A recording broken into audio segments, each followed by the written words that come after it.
जी। और ये अब हो रहा है, ऐसा नहीं है। पहले कबीर को भी देख के बड़े बड़े लोग परेशान हो जाते थे, बोले यार ये इतना खुश क्यों है।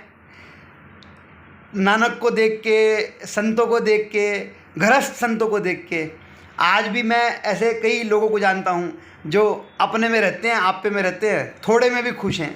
क्यों? लाए जो बूटे हरे जो तूने, अपने अंदर लगाए जो बूटे हरे तूने, कभी ना सुख देना, पल्ले बाबा वी तेरे, तेरे वी मुख देना।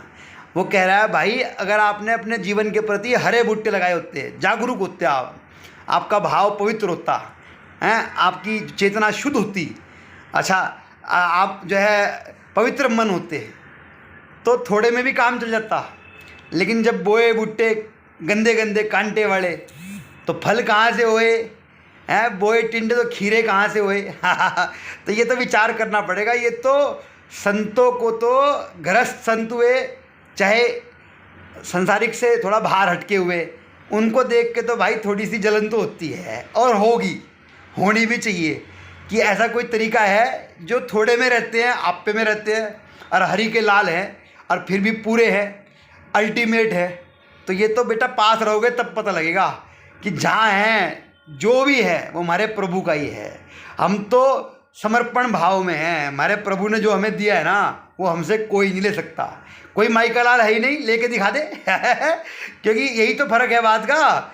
आप जितनी भी स्थिति में हो, जहाँ पर भी हो, संतोषी नहीं हो, ना आपके पास संतोष है, ना आपके पास प्रेम है, ना आनंद है, कोशिश कर रहे हो लेकिन समझ नहीं पा रहे हो। बगैर जीवन के जागरूकता के, बगैर जीवन समझे, जब तक दूसरे की पीठ पे सवार रहोगे, दूसरे की बंदूक की गोली बनोगे, भेड़ चाल होगी, तब तक बेटा लकीर के फकीर ही रहोगे, और कुछ नहीं मिलने वाला।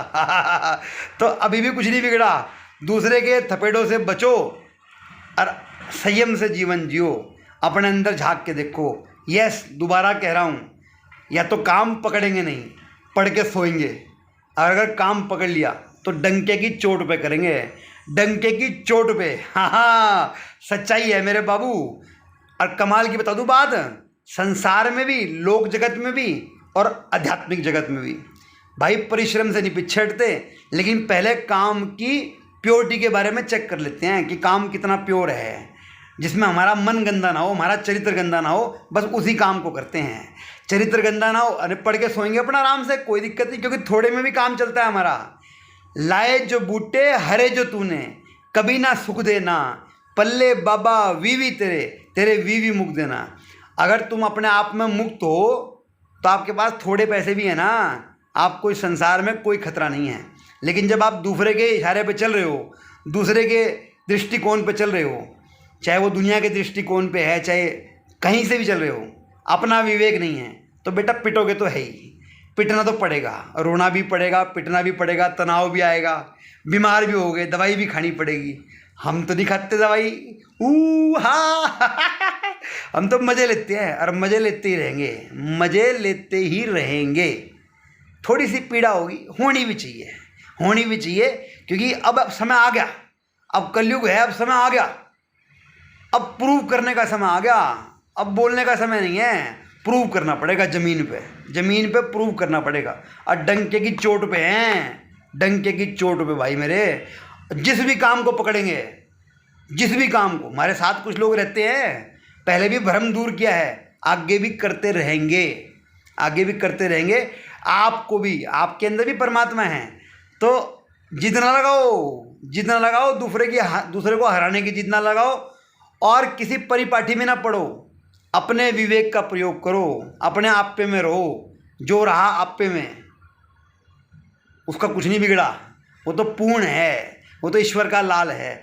दोबारा कह दूं बस 1 सेकंड में, हरि आप ही उठाए, हरि आप ही खिलाए, हरि आप ही सुलाए, हरि आप ही चलाए, सब कुछ कराने वाला वही है। क्यों? जिसने संतोष, आनंद, जिसने सहजता, ईमानदारी पाल ली, उसे कोई डर नहीं है, वो तो कम में भी रह लेगा। राम राम जी, राम राम।